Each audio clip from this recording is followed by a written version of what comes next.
Monsieur le président de séance, monsieur le vice-président, mes chers collègues, aujourd'hui nous votons bien plus qu'une simple ligne budgétaire, nous votons un engagement vis-à-vis des franciliens et de leurs jeunes.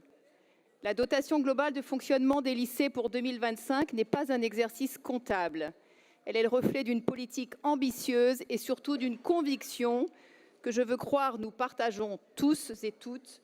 L'éducation doit être au cœur de l'action politique publique. Depuis 2016, sous la direction de Valérie Pécresse, notre majorité n'a cessé de porter ce projet avec force, détermination et avec des résultats concrets. Aujourd'hui, nous confirmons cet engagement avec une dotation inédite. Ce que nous proposons, c'est de redonner au lycée les moyens de fonctionner dans des meilleures conditions, de garantir à chaque élève francilien un environnement à la hauteur de ses ambitions. Pour obtenir ces résultats, nous avons doublé les investissements depuis 2016, nous avons divisé par 3 la vétusté des lycées et nous allons continuer à accélérer la construction des 30 000 nouvelles places dans nos lycées franciliens. Aujourd'hui, chaque euro investi est un acte de confiance en l'avenir de notre jeunesse. Je tiens également à rappeler l'importance du volet social de cette dotation. Non, nous ne fermons pas les yeux sur les inégalités.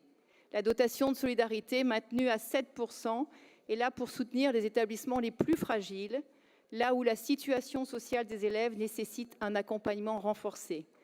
Là encore, voici une autre action concrète menée par notre présidente de région.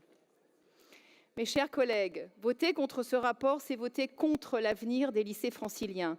C'est nier les efforts que nous avons accomplis pour rétablir un équilibre, pour offrir aux élèves les conditions d'une éducation de qualité, pour répondre aux besoins criants des établissements.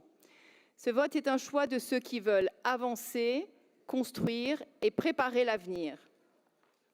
Je vous invite donc à voter en faveur de ce rapport et à soutenir un projet qui est à la hauteur des ambitions que nous portons pour notre région et pour nos jeunes. Je vous remercie.